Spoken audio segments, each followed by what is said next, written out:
지금 카타르 도하라고 하는 곳에서 열리고 있는 아시안컵 축구 경기에서 우리 한국 축구 대표팀이 손흥민이나 이강인이나 또 김민재 같은 이 국제 선수들 앞세워서 64년 만에 좀 우승해 보면 좋겠다 도전 중에 있습니다. 15일 날은 이 바레인과의 1차전 경기에서 3대1로 승리했고, 어제 저녁에 요르단과 경기에서 2차전 경기에서는 아쉽게도 2대2 무승부였습니다. 25일에는 말레이시아와 3차전 경기가 있는데 우리 대표 선수가 좀 잘 경기를 치러서 정말 승리를 했으면 좋겠다라는 마음을 가져봅니다. 자, 축구 선수들이 이 경기를 하다가 골을 넣었을 때 너무너무 기뻐서 이 골 세레머니를 합니다. 이 선수들이 너무너무 기뻐서 골 세레머니를 할 때 억지로 세레머니를 하지는 않습니다. 주로 선수들이 많이 하는 이 세레머니는 주먹을 들고 이렇게 치켜 올리는 이런 제스처를 표현하는 걸 많이 봅니다. 어떤 사람은 너무 기뻐서 펄쩍펄쩍 뜁니다. 어제 요르단 선수가 골을 넣고 나서 거의 공중회전을 한번 하는 걸 봤어요. 얼마나 기쁘면 그냥 공중에서 한 바퀴 돌아버리더라고요. 또 어떤 사람은 너무너무 기뻐가지고 이 덩실덩실 춤을 춥니다. 어떤 사람은 너무 기뻐서 숨이 넘어갈 정도로 깔깔 웃으면서 기쁨을 표현합니다. 또 어떤 선수는 너무너무 기쁜 나머지 펑펑 눈물을 쏟으면서 우는 선수들도 있어요. 선수들의 성격이나 기질 따라 기쁨을 표현하는 방법이 다양합니다. 오늘 이 성경 말씀에도 마음에서 솟아나는 기쁨을 분출하면서 주체할 수 없어서 감출 수 없어 기뻐하는 한 사람이 등장합니다. 누굽니까? 바로 다윗 왕이라고 하는, 우리가 존경하는, 본받고 싶어하는 그런 왕입니다. 다윗 왕은 어떻게 자신에게 임한 그 기쁨을 표현하고 있는가? 오늘 14절 말씀 우리 함께 합독합니다. 시작. 다윗이 여호와 앞에서 힘을 다하여 춤을 추는데 그때 다윗이 배 에봇을 입었더라. 기쁨을 감출 수가 없어서 여호와 앞에서 힘을 다하여 춤을 추고 있습니다. 대충 추는 춤이 아니에요. 힘을 다해서 하나님 앞에서 춤을 춥니다. 다윗 왕이 지금 왜 기뻐하고 있습니까? 다윗 왕은 하나님의 궤를 오벳 에돔이라고 하는 집에서 다윗성, 이 시온성, 예루살렘 성으로 옮겨오는 것 때문에 기뻐하고 있는 겁니다. 하나님의 궤는 하나님의 임재의 상징입니다. 그렇기 때문에 다윗 왕은 하나님 때문에 기뻐한 거예요. 이것이 곧 다윗의 일평생 모든 형편에서도 하나님 앞에서 기뻐하며 살 수 있었던 비결입니다. 사랑하는 성도 여러분, 오늘 예배 자리에 오신 모든 성도님들, 다윗 왕처럼 하나님 때문에 기쁨을 잃지 않고 사시는 우리 모든 성도님들 되시기를 주님의 이름으로 축원합니다. 미국 뉴욕타임스에서 인류 역사상에 제일 잘 살았던 인물, 사람이 누군가 연구, 분석, 조사를 해보니까 그 주인공으로 바로 성경에 나오는 다윗 왕이라는 결과가 나왔다고 합니다. 한마디로 인류 역사상에 이 다윗 왕보다도 더 잘 산 사람이 없다라는 거예요. 근데 사실 다윗 왕을 보면 잘 살려고 노력한 사람이 아니에요. 또 그는 왕이 되려고 노력한 사람도 아닙니다. 그냥 들판에서 양을 치고 있던 평범한 양치기 목동이었는데 그가 하나님의 손에 붙들린 바 되어서 왕의 자리까지 올라갔다는 거예요. 사도행전 13장 22절에 이런 말씀이 있어요. 우리 함께 합독합니다. 시작. 회하시고 다윗을 왕으로 세우시고 증언하여 이르시되 내가 이새의 아들 다윗을 만나니 내 마음에 맞는 사람이라 내 뜻을 다 이루리라 하시더니, 다윗을 만나니 내 마음에 맞는 사람이라 내 뜻을 다 다 이루리라. 다윗은 진정 하나님을 기쁘시게 하는 사람, 하나님을 기쁘시게 하는 예배자로 하나님의 뜻을 이루어 드리기 위해서 전심전력해서 불타는 열정적인 예배자의 인생을 살았다는 사실입니다. 사랑하는 우리 성우교회 가족 여러분, 하나님을 기쁘시게 하는 사람, 하나님을 기쁘시게 하는 참된 예배자로 살아가게 되시기를 주님의 이름으로 축원합니다. 지난 몇 년간 우리는 이 코로나 사태를 겪으면서 일상이 많이 바뀌어졌어요. 그 중에 하나가 뭐냐면 예배 드리는 모습이에요. 너무나 예배가 이 자기 중심적으로 바뀌어졌습니다. 코로나 이전에는 교회에 나오지 않고 예배를, 현장 예배를 드리지 않으면 큰일 나는 줄로 알았어요. 그런데 코로나 사태가 일어나서 강제적으로 교회를 나오지 못하고 영상으로 예배드리고, 그래서 교회에 나오지 않고 영상으로 예배를 드리고, 때로는 바빠서 그 영상으로 드리는 예배마저 드리지 않아도 별일이 생기지 않으니까 사람들이 생각합니다. 교회 나가지 않아도, 예배 안 드려도 별일 없네, 괜찮네 하면서 자신도 모르게 예배에 대해서 무덤덤 담력이 생겨난 겁니다. 그래서 코로나 이후에 현장 예배 아예 안 보이고, 요즘은 영상 예배가 그냥 대세이니까 그냥 교회 오기 싫으면 그냥 예배를 영상으로 드리는 경우가 많이 있어요. 예배가 자신의 어떤 기분과 상황에 따라서 좌우되는, 이제 하나님 중심의 예배가 아니라 자기 자신, 사람 중심의 예배가 되고 말았다는 거예요. 교회에 나오더라도 우리 마음 가운데 습관적이고 형식적인 그런 예배자로 교회 나올 때가 많다는 거예요. 오늘 이 시간 우리가 정말 영과 진리로 하나님 앞에 예배를 드리고 있는지 우리를 좀 돌아봐야 됩니다. 왜 우리가 예배에 우리가 돌아보면서 신경을 써야 되는가? 예배가 잘못되어지면 인생에 있어서 여러 가지 문제가 발생할 수 있기 때문에 그렇습니다. 성경에 등장하는 인류의 최초의 살인의 현장이 어디서 일어났습니까? 바로 예배 드리는 자리에서 일어났어요. 하나님께서 이 동생 이 아벨의 제사는 받으셨지만 형 가인의 제사는 받지 않으셨어요. 결국 가인이 회개하면서 영과 진리 예배를 다시 드리면 되는데, 그만 가인이 분노해서 마침내 예배를 잘 드린, 하나님께 연락되는 제사를 드린 아벨을 그만 죽이고 말았다는 거예요. 성경의 주제는 한 율법사의 그 질문에 답하시는 예수님의 말씀에 잘 등장합니다. 마태복음 22장 37절 이하에 이런 말씀이 있어요. 예수께서 이르시되 내 마음을 다하고 목숨을 다하고 뜻을 다하여 주 너의 하나님을 사랑하라 하셨으니 이것이 크고 첫째 되는 계명이요. 39절 40절 함께 읽겠습니다. 시작. 둘째도 그와 같으니 내 이웃을 내 자신같이 사랑하라 하셨으니 이 두 계명이 온 율법과 선지자의 강령이니라. 이 성경 전체를 요약하면 예수님이 요약해 주시는 이 말씀이죠. 두 가지 계명이에요. 두 계명이 뭐예요? 하나님 사랑, 이웃 사랑이에요. 신앙생활은 단순하게 번제나 제물을 드리는 종교의식, 그냥 형식적인 예배가 아닙니다. 하나님의 계명, 이 사랑을 실천하는 계명의 준수가 신앙의 본질이에요. 아무리 예배 잘 드려도 이 사랑을 실천하는 계명의 준수가 없으면 신앙의 본질은 놓친 겁니다. 사랑하는 성도 여러분, 성도님들은 하나님을 진심으로 사랑하십니까? 아멘 소리가 약한 거 보니까 덜 사랑하시는 분들이 많은가 봐요. 예수님께서 분명히 말씀하시죠. 내 마음을 다하고 목숨을 다하고 뜻을 다해서 뭐 하라고요? 하나님을 사랑하라. 이것이 몇째 계명?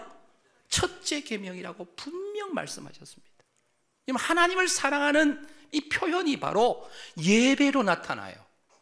그리고 예배와 함께 하나님께 올려드리는 제물, 헌신, 봉사로 나타나게 돼요.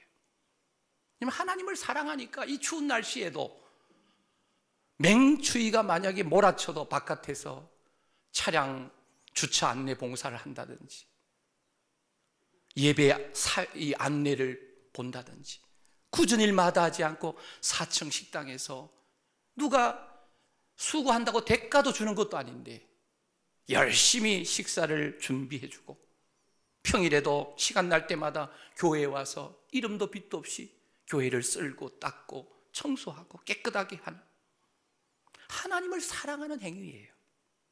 그게 예배와 주님께 드리는 헌신과 봉사로 나타나요.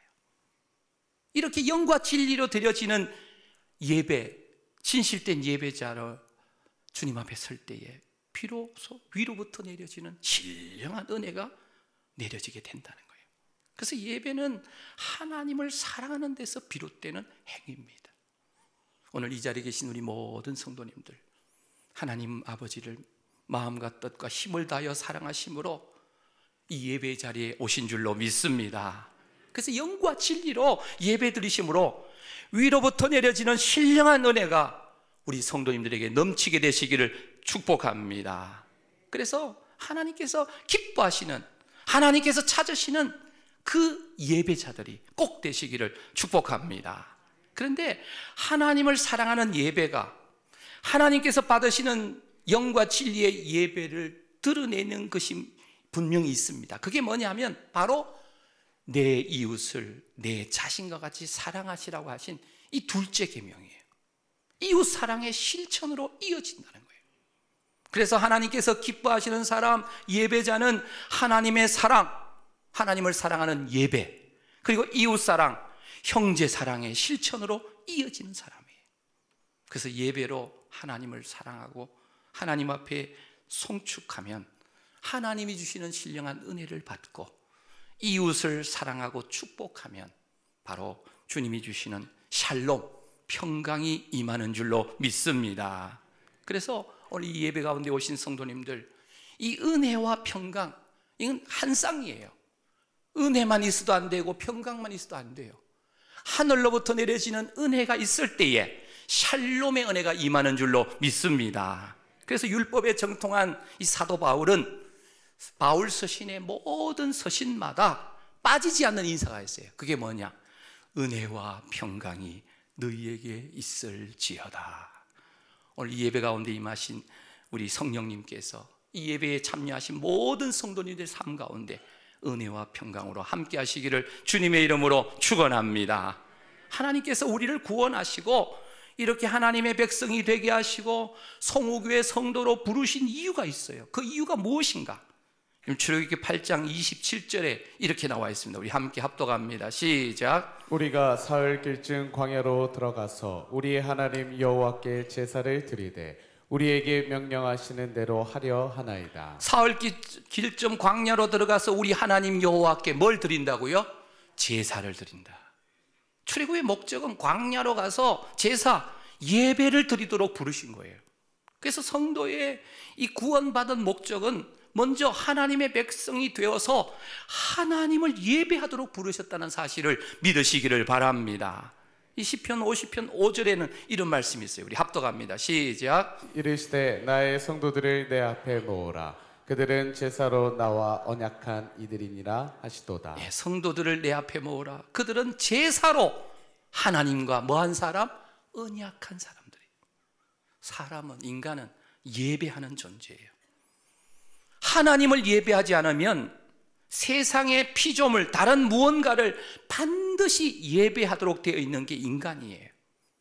그래서 하나님을 예배하지 않으면 돈을 예배하고 쾌락을 예배하고 세상에 있는 다른 그 무엇을, 우상을 예배하게 되어 있다는 거예요. 우리가 영과 진리로 하나님을 예배할 때 우리 하나님 아버지께서 기뻐하시고 우리를 참 자유자로 삼아주시고 이 땅에서 행복과 기쁨을 누릴 수 있는 자로 역사하여 주시는 줄로 믿습니다. 그러면 우리가 어떻게 예배하는 것이 좋을까요? 하나님께서는 어떻게 예배하는 자를 기뻐하실까요? 다윗이 드디어 이스라엘의 왕이 되었습니다.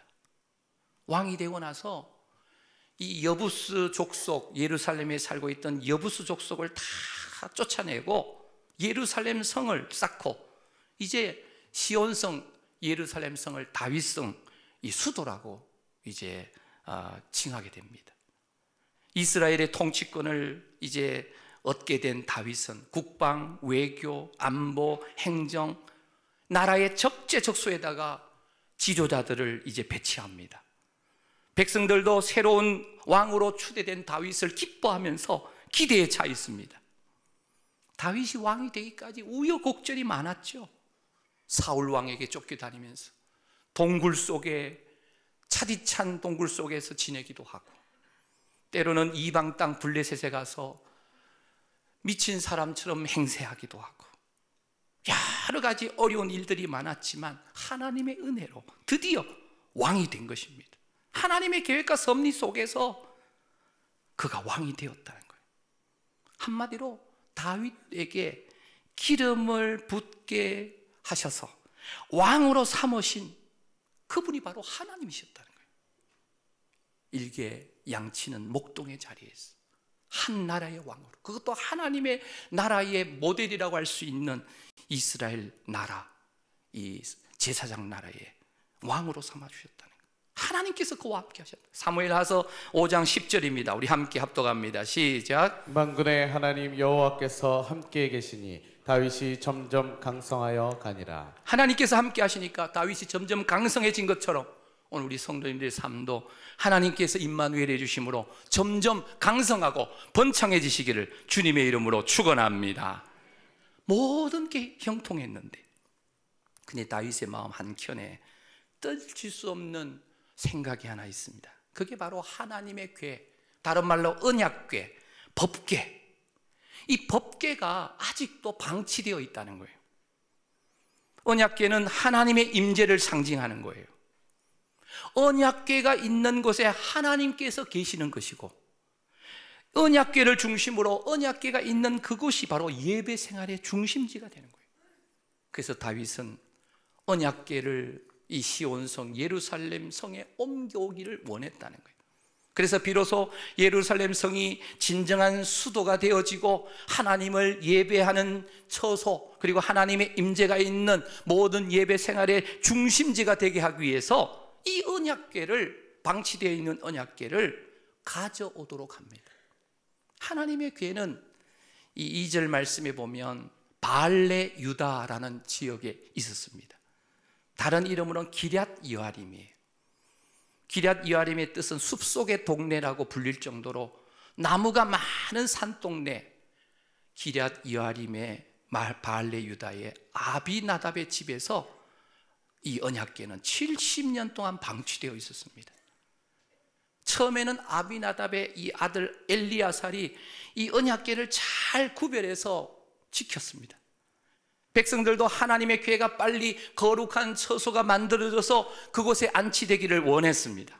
하지만 시간이 지나갈수록 백성들은 하나님의 궤의 존재를 잊어버렸습니다. 아비나답의 후손들도 집에 모셔져 있는 이 하나님의 궤를 그렇게 귀하게 여기지 않았습니다. 그런데 다윗만큼은 언약궤를 늘 생각하고 있었다는 거예요. 왕이 되고 나라가 안정되니까 이 다윗성으로 이 언약궤를 옮겨오려고 구체적인 계획을 세웁니다. 그리고 지휘관들과 의논하고 또 백성들에게도 알리고 이제 3만 명이나 되는 많은 인원을 동원해서 대규모 오케스트라를 조직합니다. 그 당시에 악기로 쓰였던 수금, 비파, 소고, 양금, 재금, 양각, 나팔 총동원해서 하나님의 궤를 옮겨오는데 국가적인 경축일로 화려하게 하고 싶었습니다. 그래서 이 언약궤를 옮겨오기를 시작했는데 언약궤를 옮겨오는 과정에 문제가 생긴 거예요.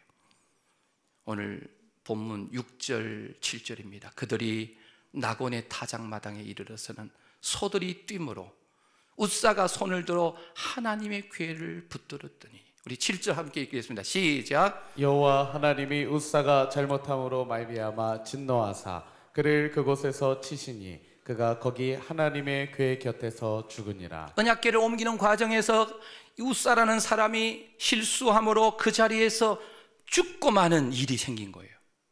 그곳에 함께했던 3만 명 이상의 많은 사람들이 순식간에 일어난 이 일을 보고 놀랍니다. 충격에 휩싸입니다. 그리고 경축 행사도 엉망이 됩니다. 여러분, 이 성경을 읽다 보면 인자하시고 긍휼하심이 풍성한 하나님께서 꼭 이렇게까지 하셔야 되는가 하는 생각이 들 수도 있죠. 다윗의 마음을 아셨을 텐데 꼭 이렇게까지 해야만 하셨는가? 그런데 기억할 것은 하나님은, 아버지는 절대로 실수하시는 분이 아니신 줄로 믿습니다. 하늘의 새도 또 들에 피어있는 들꽃 하나도 하나님께서 친히 창조하시고 또 주관하고 계시는 줄로 믿습니다. 그래서 모든 게 하나님의 절대적인 주권에 달려있다는 거예요. 우사가 죽게 된 것은 하나님께서 실수로 죽이신 게 아니라는 거예요. 우사가 죽을 만한 잘못을 했다는 거예요. 그게 뭡니까? 하나님의 언약궤를 옮길 수 있는 자격은 레위 지파의 고핫 자손이 옮기는 방법도 수레에 실으면 안 되고 고핫 자손들이 어깨에 메고 옮겨야 된다는 거예요. 민수기 4장 15절 말씀을 우리 함께 합독합니다. 시작. 진영을 떠날 때에 아론과 그의 아들들이 성소와 성소의 모든 기구 덮는 일을 마치거든 고핫 자손들이 와서 맬 것이니라. 그러나 성물은 만지지 말라. 그들이 죽으리라. 회막 물건 중에서 이것들은 고핫 자손이 맬 것이며. 언약궤는 이 구별된 사람 외에는 누구도 손대거나 만지면 안 돼요. 하나님의 궤에 손을 대면 안 된다라고 분명히 말하는 거예요. 언약궤는 다시 말씀드리지만 하나님의 임재의 상징입니다. 그러니 결단코 함부로 대해서도 안 되고 만져서도 안 되는 거예요. 근데 우사는 그만 소가 뛰다 보니까 이 법궤가 수레에서 떨어질까 싶어서 그만 손을 대고 말았다는 거예요. 이 우사는 오랫동안 하나님의 궤가 할아버지 이 아비나답 자신의 집에 이렇게 안치되어 있는 것을 보았기 때문에 오랫동안 하나님의 궤를 보다 보니까 하나님의 궤에 대한 존경심과 두려움이 자신들도 모르는 사이에 사라졌다는 거예요. 가볍게 여겨졌다는 거예요. 손을 대면 안 된다는 그런 교육도 받았는지는 알 수 없지만 그냥 소가 날뛰니까 그냥 법궤가 떨어질 것 같으니까 자연스럽게 손으로 만진 거예요. 우리가 생각할 때는 그럼 떨어지도록 내버려 둬야 됩니까? 이런 생각을 할 수 있는데 이 언약궤를 자기가 관리하고 자기가 지키는 사람이라고 생각했다는 거예요. 기억하십시오. 하나님께서 우리를 보호하십니다. 우리가 하나님을 보호하는 게 아니에요. 우리가 주일, 이 안식일을 기억하여 주일을 지키는데 우리가 주일을 지키는 것 같지만 실제로 주일이, 안식일이 우리 주님께서 우리 모두를 지키고 계시는 줄로 믿으시기를 바랍니다. 이런 차원에서 보면 우사의 잘못이 뭡니까? 우사는 영과 진리로 예배하는 자가 아니었다는 거예요.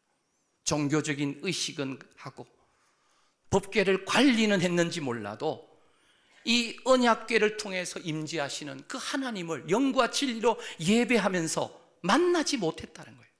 그래서 이 장소를 베레스 우사라고, 하나님이 우사를 치신 사건이라고 8절에 기록되어 있는 것을 봅니다. 이런 베레스 우사 사건은요, 많은 사람들이 충격에 빠지도록 만들어요. 하나님의 궤는 이제 이 백성들, 이스라엘 백성들 사이에서 뜨거운 이야기거리가 되는 거예요.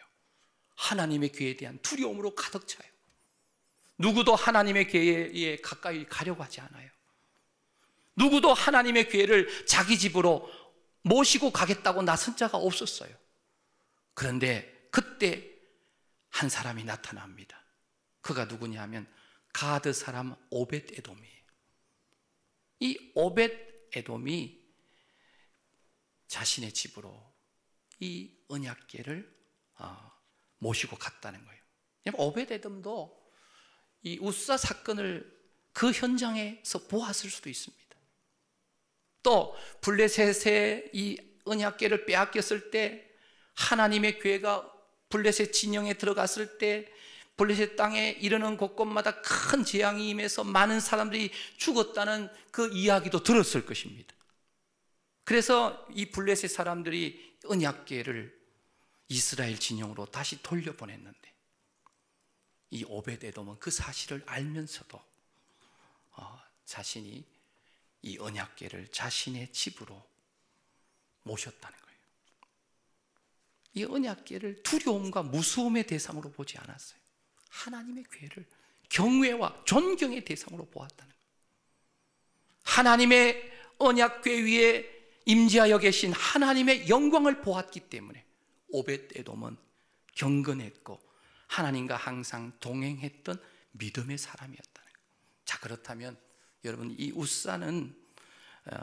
우사와 달랐던 오벳에돔은 도대체 누구일까요? 오늘 10절에 보면 분명히 가드 사람이라고 그랬어요. 이 가드는 블레셋 지방에도 가드가 있어요. 만약에 블레셋 지역에 가드라면 이 오벳에돔은 이방인 블레셋 사람이어야 돼요. 근데 여러분 잘 아시는 대로 언약궤는 이방인들이 손을 만질 수가 없습니다. 모실 수가 없습니다. 자격이 되지 않아요. 그렇다면 여기 말하는 가드는 이 블레셋 도시가 아니라는 거예요. 성경에 보면 나옵니다. 여호수아가 가나안 땅을 정복한 뒤에 12지파에게 땅을 이제 분배를 해줍니다. 그런데 레위 지파에게는 땅을 분배해 주지 않아요.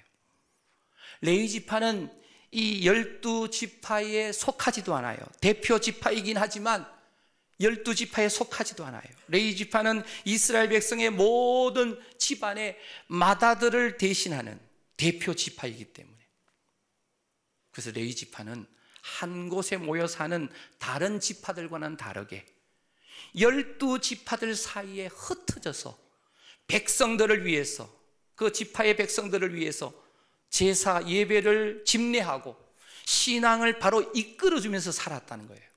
그래서 모든 지파들은 자신들의 땅에 자신들을 도와주러 예배를 집례하기 위해서 온 레위 지파들을 위해서 땅을 내주는 겁니다.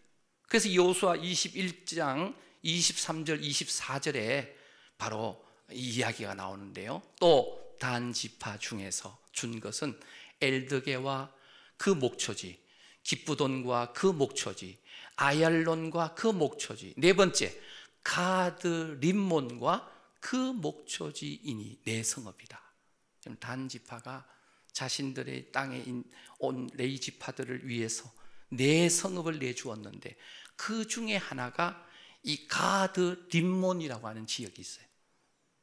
그래서 오벳에돔은 바로 가드 림몬에 살았던 레위 지파 고핫의 후손 중에 한 사람이었다는 거예요. 자, 오벳에돔은 모두가 하나님의 궤를 두려워할 때 레위 지파 고핫의 후손인 자신이 이제 나서야 된다고 생각한 거예요. 그래서 하나님의 궤를 어깨에 메고 집으로 가서 자기 집에 가장 좋은 곳에다 모신 거예요. 그리고 24시간 계속해서 이 감람유로 불을 밝히면서 하나님의 임재를 경험하면서 감격하면서 가족들과 함께 찬양하면서 예배를 드렸다는 거예요. 그렇게 언약궤를 가정에 모시고 예배하는 그 오벳에돔을 하나님께서도 너무너무 좋아하셨어요. 그래서 오벳에돔의 집에 석 달 동안 이 언약궤가 있게 되는데, 그 집이 어떻게 되었어요?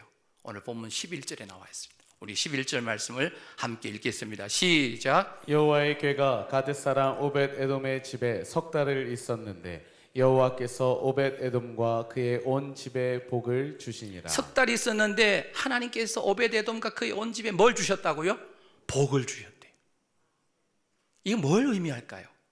하나님의 임재의 상징 이 언약궤를 석 달 동안 가정에 모시면서 가정 예배를 드렸는데, 오벳에돔과 그의 후손들에게 그의 온 집에다가 복을 주셨어요.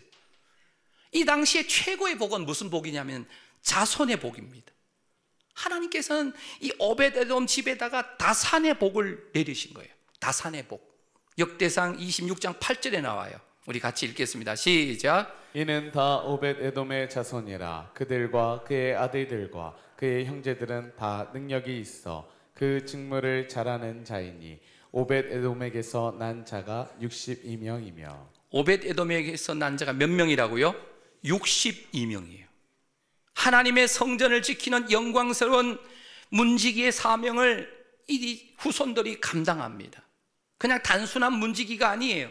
하나님의 계를 모시는 거룩한 성전, 언약궤가 모셔져 있는 성전의 문지기로 그들이 봉사했다는 거예요.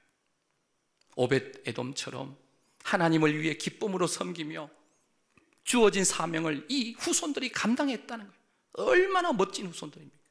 사랑하는 우리 성도 여러분, 정말 이 오벳 에돔처럼 언약궤를 가정에 모시고 하나님의 임재의 상징인 언약궤를 가정에 모시고 하나님께 예배드릴 때 하나님께서 그 가정에 온 소유에 그 자손들에게 복을 주셨다는 거예요.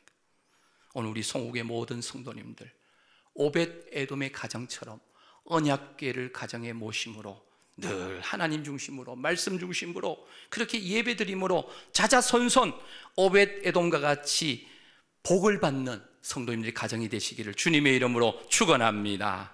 그리고 12절 말씀 우리가 읽겠습니다. 시작. 어떤 사람이 다윗 왕에게 아뢰어 이르되 여호와께서 하나님의 궤로 말미암아 오벳 에돔의 집과 그의 모든 소유에 복을 주셨다 한지라.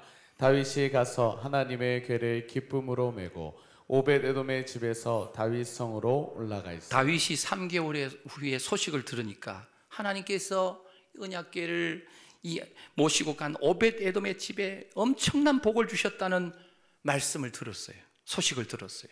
그래서 다윗은 하나님의 진노가 이제 떠나갔구나 안심하고 법궤 운반을 다시 시도하는데 이번에는 하나님의 율법대로 조심조심 운반합니다.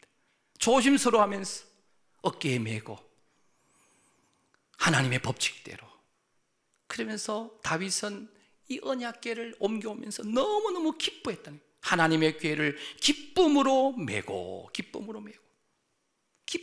법궤를 운반했다는 거예요. 13절에 보면 소와 살찐 것으로 제사하고 기쁨으로 감사 제사를 드렸다는 거예요.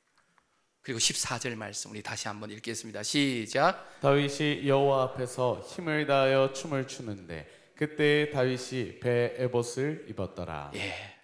힘을 다해서 하나님 앞에서 춤을 춥니다. 힘을 다해 춤을 춰요. 너무 기뻐서 덩실덩실 춤을 춰요. 축구 선수가 귀한 이 골을 넣은 뒤에 너무너무 기뻐서 골 세레머니 하는 것보다도 더 힘있게 힘을 다해서 춤추고 있는 일반 백성이 아니라 왕의 모습을 한번 그려보십시오. 20절에 보면 이 몸을 드러냈다고 그래요. 얼마나 이 춤을 세게 췄으면 이 우리로 말하면 이 아래 바지가 흘러내린 거예요. 배꼽이 보였을지도 몰라요. 자, 우여곡절 끝에 언약궤가 예루살렘 성에 들어왔을 때 다윗은 너무너무 기뻐서 춤을 추고 있는데 그 장면을 보고 있던 아내 사울의 딸 미갈이 경멸합니다. 어떻게 이 시녀들 앞에서 왕이 체면을 꾸길 수 있느냐? 왕이여 채통을 지키소서 이러면서 업신여기는 겁니다. 그때 다윗은 이 미갈에게 뭐라고 합니까? 21절입니다. 우리 21절 말씀 우리 함께 읽겠습니다. 시작. 다윗이 미갈에게 이르되 이는 여호와 앞에서 한 것이니라. 그가 내 아버지와 그의 온 집을 버리시고 나를 택하사 나를 여호와의 백성 이스라엘의 주권자로 삼으셨으니 내가 여호와 앞에서 뛰놀리라. 다윗이 한 말입니다. 이는 여호와 앞에서 내가 한 것이다. 내가 여호와 앞에서 뛰놀리라. 이건 다윗은 언약궤를 보고 여호와 하나님을 인식하면서 하나님을 주목했어요. 그런데 아내 미갈은 사람들의 눈을 의식한 거예요. 이 언약궤를 만졌다가 죽은 웃사는 예배를 종교적인 하나의 의무, 형식으로만 취급했다면 미갈은 예배 때 하나님을 주목하기보다 사람을 의식하는 모습으로 예배를 드렸어요. 사랑하는 성도 여러분, 과연 오늘 저와 여러분들은 어떤 예배자일까요? 정말 사람이요 기쁘고 흥에 겨우면 자기도 모르는 사이에 어깨가 덩실덩실 이 춤을 추게 돼 있어요. 춤은 억지로 나오는 게 아닙니다. 자발적으로 나와야 돼요. 지금 다윗은 진심으로 하나님께 반응하는 거예요. 그 하나님이 너무 좋아서, 하나님이 너무너무 기뻐서 춤추고 있는 거예요. 예배에는 두 가지 요소가 있어요. 하나님의 자기 계시와 하나님을 만난 사람들은 거기에 대한 반응이 있어요. 그래서 예배는 하나님이 어떤 분이신가, 예수님이 어떤 분이신가를 정확하게 아는 사람들이 자신도 모르게 그 하나님 앞에 엎드리는 것, 이게 예배예요. 사랑하는 성도 여러분, 오늘 이 자리에 오신 모든 성도님들, 하나님이 어떤 분이십니까? 하나님은 오늘 저와 여러분들을 너무나 사랑하시는 우리의 아버지이신 줄로 믿습니다. 주님은 어떤 분이세요? 나를 구하시기 위해서 십자가 위에서 모진 고통 참으시고 희생 제물 되어주신 나의 구세주가 되시고 나의 왕이 되시는 줄로 믿습니다. 성령님은 어떤 분이세요? 오늘 우리 가운데 영으로 임재하셔서 우리와 늘 함께 임만해 주시는 하나님의 영, 예수님의 영이 성령님이신 줄로 믿습니다. 삼위일체 하나님이 어떤 분이신지를 알면 우리는 그에 대해서 반응할 수밖에 없어요. 그게 바로 예배예요. 언약궤가 뭐라고요? 바로 하나님의 임재의 상징이에요. 언약궤 안에 세 가지가 들어있어요. 첫 번째, 모세의 쌍난 지팡이가 들어있습니다. 이스라엘 백성들이 출애굽할 때 이 모세가 들고 있던 이 지팡이를 내리쳤더니만 홍해가 갈라져요. 그리고 이 반석을 명하고 또 반석을 쳤을 때 반석에서 생수가 나와요.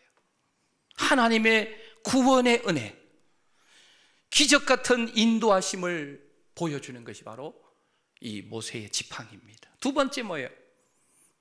두 돌판입니다. 십계명에 기록된 두 돌판. 이건 첫 번째 돌판이 아니고 두 번째 돌판이에요. 첫 번째 돌판은 이스라엘 백성들이 금송아지를 만들어서 섬기고 있을 때에 첫 번째 돌판은 바로 깨뜨려졌습니다. 그런데 회개할 때 하나님이 다시금 두 돌판을 새롭게 만들게 하셨습니다. 이건 뭘 상징할까요? 우리가 끝없이 불순종하고 하나님의 마음을 아프게 함에도 불구하고 회개하고 나올 때 끝까지 용서하시고 우리를 포기하지 않으시고 사랑해 주시는 그 하나님을 의미합니다. 세 번째, 만나를 담았던 항아리. 이스라엘 40년 동안 광야에서 만나를 먹었습니다. 굶주리지 않고 먹이시고 입히신 하나님의 공급하심. 하나님께서는 택한 백성들을 끝까지 책임지시는 신실하신 하나님 아버지이신 줄로 믿습니다. 이 언약궤를 통해서 이 하나님을 우리가 경험할 때에 우리는 하나님 앞에 엎드려서 예배할 수밖에 없다는 거예요. 그 예배가 바로 다윗은 너무너무 기뻐서 춤추고 있다는 거예요. 웃사나 미갈은 하나님께서 누구신지 관심이 없어요. 그런데 다윗은 그렇지 않았다는 거예요. 언약궤를 통해 하나님이 어떤 분이신지를 알았기 때문에 그분을 예배하지 않을 수가 없었다는 거예요.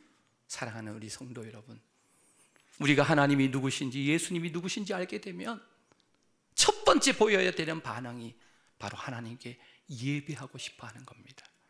예배 드릴 때마다 영과 진리로 예배함으로 하나님을 기쁘시게 하는 우리 모든 성도님들이 되시기를 축복합니다.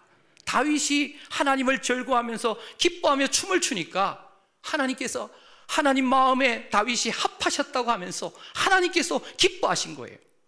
아마 하나님께서 천국에서 춤추고 계셨을 것입니다. 다윗이 춤추고, 그래서 다윗은 하나님 때문에 춤추고 하나님께서는 다윗 때문에 춤추는, 그래서 춤추는 사람들이 모여서 함께 주님을 찬양하고 예배하는 것이 바로 오늘 우리 드리는 예배인 줄로 믿습니다. 오늘 우리 성호교회 예배가 진정 하나님이 주시는 기쁨이 나타나는 그런 예배가 되어지기를 간절히 소망합니다. 다윗은 이 사실을 깨닫고 시편의 곳곳에서 구구절절 그 기쁨을 노래합니다. 시편 40편 4절 말씀 우리 합독합니다. 시작. 그런즉 내가 하나님의 단에 나아가 나의 극락의 하나님께 이르리이다 하나 하나님이여 나의 하나님이여 내가 수금으로 주를 찬양하리이다. 여기 보면 하나님의 단에 나아가 나의 극락의 하나님이 나와요. 극락이 불교도들이 말하는 그 극락이 아니에요. 최상의 기쁨이 있는 그 낙원, 바로 예배의 자리를 말합니다. 다윗은 하나님이 자신에게 최상의 기쁨이 되신다라고 고백하는 거예요. 찬송하는 거예요. 마지막 시편 16편 11절 말씀 우리 합독합니다. 시작. 주께서 생명의 길로 내게 보이시리니 주의 앞에는 기쁨이 충만하고 주의 우편에는 영원한 즐거움이 있나이다. 오직 하나님 앞에 나아갈 때 기쁨이 충만하고 영원한 즐거움이 임하게 되는 줄로 믿습니다. 사랑하는 성도 여러분, 이제 바라기는 2024년, 아니 우리의 남은 생애 동안 하나님 앞에서 기쁘고 즐거워하는 그런 춤추는 예배자들, 하나님이 기뻐하시는 사람, 하나님이 기뻐하시는 예배자들이 꼭 되어지시기를 간절히 소망합니다. 예배가 형식적인 예배, 그냥 건성으로 드리는 예배인지 한번 생각해 봐야 돼요. 주님의 은혜에 감사 감격하는 예배인지, 오늘 우리를 위해서 쉼 없이 끊없이 일하시는 그 하나님을 기쁨으로 반응하는 예배자로 내가 하나님 앞에 서 있는지. 다윗 왕은 여호와 앞에서 춤추는 예배자였습니다. 그래서 다윗은 얼굴을 하나님을 향하여 그 앞에서 춤추며 환호한 거예요. 오늘 이 자리에 오신 모든 성도님들, 2024년 이 한 해 동안 사람 의식하지 말고 모든 날 모든 순간 예수님만 바라보면서, 나를 위해서 십자가에 못 박히고 돌아가신 그 예수님만 생각하면서 하나님께서 기뻐하시는 사람, 하나님께서 기뻐하시는 예배자로, 하나님 앞에서 춤추는 예배자로 승리하시기를 주님의 이름으로 축원합니다. 그래서 주님의 기쁨이 되는, 그래서 모든 삶 속에서 주님만이 최상의 기쁨이 되는 그런 삶을 살아드리기를 다시 한번 주님의 이름으로 축원합니다.